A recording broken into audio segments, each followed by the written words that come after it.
Hi guys, welcome back to another video. I'm so excited to be able to talk to you guys again, and this is the second video that I'm posting the second week. Talk about consistency, girl. So I hope we're going to be keeping with this groove where I get to post every video every week, so stay tuned for all my videos. So today I just want to I feel comfortable when I'm just like having a discussion with you guys and everything is not scripted. It's just a conversation. I'm just chatting with you guys, okay? So I want to talk about like being me, being like an introvert. For so many years I've considered myself being an introvert because that's what the internet says, that's what books says, and I feel like I fit into that description, right? And there's a lot of controversy between introverts and extroverts. People think like you're supposed to act a certain way. I've always been a very reserved person. I don't really talk too much. Like, I'm always quiet. I don't really talk too much. Like, I don't like to go out. I like to stay at home. I'm a homebody. That's what I consider myself. But for a long time, I felt like I'm living a boring life, right? Like, I'm always staying at home. I'm always by myself. I don't have so many friends. Everybody or many people are going to consider that as a boring life. But for me, it's not boring. For me, I actually have a lot of fun by myself. And I feel like that's a good quality if you can have fun with yourself. You don't need to rely on anybody to have fun with. You don't need to rely on anybody to make you happy, because you can make yourself happy because you just like being with yourself. Sometimes it's important for us to have those conversations. It's important for us to have quiet moments, but some of us like a lot of quiet moments. But does that make me awkward? Does that make me bad because I'm not like sociable, or because I don't like interacting with so much people? Some people are just like that, right? So being an introvert, society kind of tells you like there's something wrong with you. You're supposed to be able to be confident. You're not supposed to be shy. You're supposed to be able to talk in crowds. You're supposed to be able to talk to people. And it's okay to be who you are. It's okay if you're shy. It's okay if you like staying at home. It's okay if you're reserved. It's okay if you're calm. If you don't react to certain things. Like, sometimes you always feel like, I don't know, you always feel like there's an issue with the way you are. Would always try to change yourself. But it's also okay for you to evolve. So I'm very shy. I've been practically shy my whole life. But I don't even want to call myself shy anymore. I just want to say I'm evolving. And if you talk to my husband, he's going to tell you that I can be quite talkative. Like, introverts, they're like very calm, very reserved.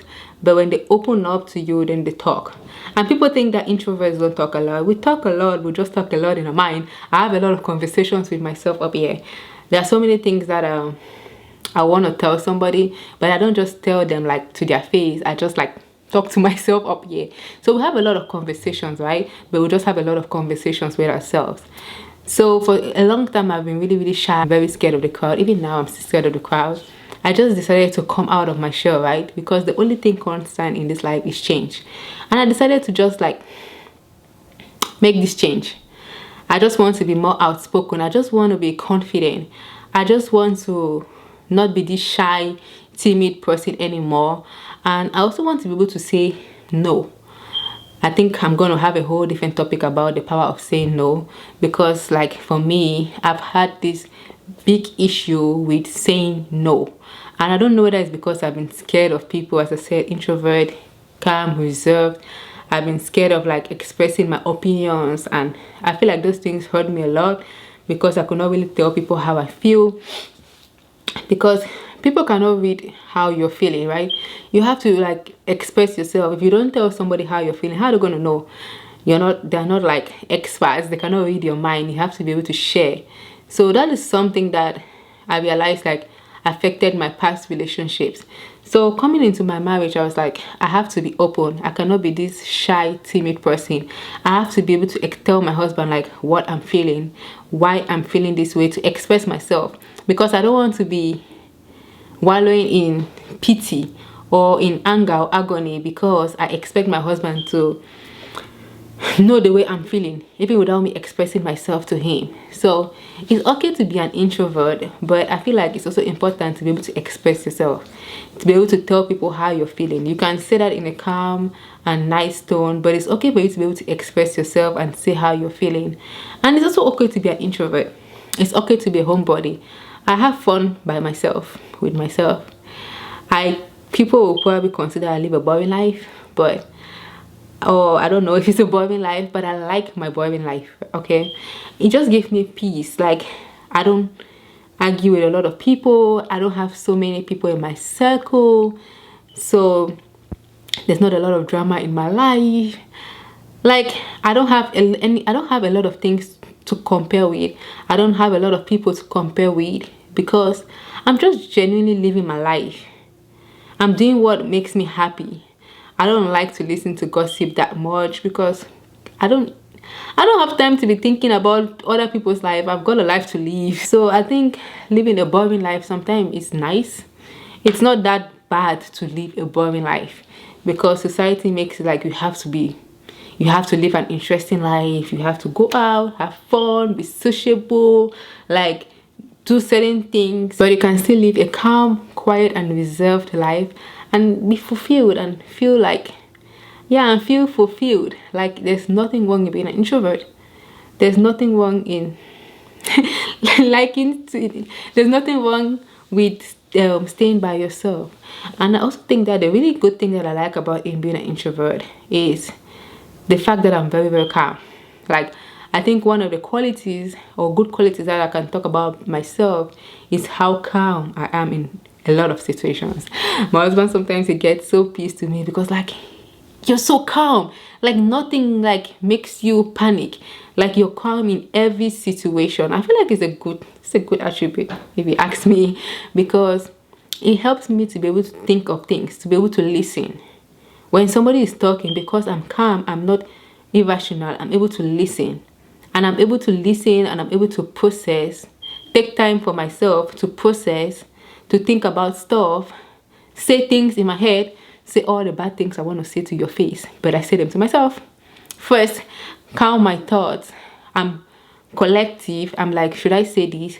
What if I say this? No, I'm going to regret it. If I call him some mean words, then after, when I'm no longer pissed to him, those words are still going to stay with him, right? So I don't just like say things out of anger, because I know like words stick. When you say mean words, you feel like, anyways, it was in the moment, I was angry with you, that's what I said it. But the person that you said it to doesn't forget about it. So now you have to go back after and apologize. I'm sorry because I said this, I'm sorry because I said that. So I just take time, gather my thoughts, because before I actually like say something, or before I actually like do something. I'm going to say this is so weird, but I was like I'm like, I think about everything in my head before I actually do them. I'm not really impulsive. There was a time I had to, like, my sister pissed me off. I was this elder sister, like, I think I was the best elder sister because I never like hit my siblings. I couldn't get myself to do that. But one day my younger sister pissed me off. And I was like, have you ever had a conversation with yourself before you actually hit somebody?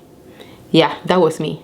I was like, she did something to me. I was like, should I slap her or should I not slap her? And then I was like, no, if I don't slap her, she's going to think that she can talk to me anyhow.